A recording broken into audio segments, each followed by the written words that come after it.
ஏற்கனவே வீட்ல ஏகப்பட்ட பிரச்சனை போயிட்டு இருக்கு. அதுக்கிடையில இந்த விஷயத்தையும் சொல்லி எல்லாரையும் சேர்த்து கஷ்டப்படுத்த வேண்டாம் தான் நான் சொல்லல. வேற வழி இல்லாம தான் மீனா அந்த பணத்தை எடுத்தேன். தயவு செஞ்சு அதை மட்டும் சொல்லாதீங்க. கொஞ்சம் பொறுமையா யோசிச்சிருந்தா இதை விட 1000 வழி கிடைச்சிருக்கும். அப்படியே எந்த வழியும் கண்ணுல படலனா கூட நீங்க பண்ணது தப்புதான். ரொம்ப நாளைக்கெல்லாம் நீங்க எஸ்கேப் ஆயிட்டே இருக்க முடியாது. திடீர்னு ஏதாவது செலவு வந்து மாமா பணத்தை கேட்டாருன்னு வச்சுக்கோங்க, அவ்வளவுதான். இப்போதைக்கு செலவு வராது. அதுக்காக நான் பணத்தை திருப்பி வைக்காம இருப்பேன்ல நான் சொல்லல. கண்டிப்பா வச்சிருவேன். எப்பவுமே படபடான்னு பேசுவேன். ஆனா பண விஷயம் தெரிஞ்சதுல இருந்து நீ என்கிட்ட சரியாவே பேசல மீனா. அதான் நீங்களே சொல்றீங்களே பண விஷயம் தெரிஞ்சதுல இருந்து நான் பேச மாட்டேங்கிறேன்னு. என் கூட வரியா?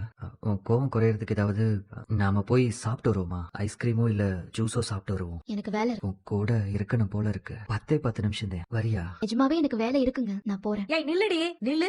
9ஆம் தேதின்னு சொன்னதும் மண்டைய ஆட்டுறிய. அன்னைக்கு உன்னால கோயிலுக்கு போக முடியுமா? ஏன் முடியாது? உனக்கு டேட்டுடி, அத மறந்துட்டியா?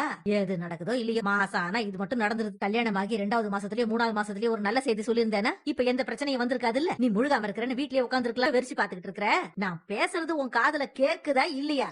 மா, எனக்கு போன மாசமே நாள் தள்ளி போச்சுமா. நாள் தள்ளி போச்சுன்னா புரியல. இல்ல, போன மாசமே எனக்கு வரலமா, நாள் தள்ளி தான் போகுது. இதுவே உனக்கு இப்பதான் தெரியுதா? டென்ஷன்ல நான் யோசிக்கலையே. இப்ப நீ கேட்கவே தான் அது எனக்கு ஞாபகமே வந்தது. ஏண்டி உன் உடம்புல என்ன நடக்குது ஏது நடக்குதுன்னு கூடவா நீ கவனிக்காம இருப்ப? ஆமா, வீட்டுல 1000 பிரச்சனைனா என் வாழ்க்கையில 50,000 பிரச்சனை. இது கடையில நான் எங்க இதெல்லாம் யோசிக்கிறது? இரு போன மாசம் 9ஆம் தேதி வர வேண்டியதுன்னா அப்ப மயிலு 23 நாள் தள்ளி போயிருக்கா. ஏண்டி உனக்கு தான் எல்லா மாசமும் சரியா வருமே. வேற ஏதாச்சும் பிரச்சனையா? உடம்புக்கு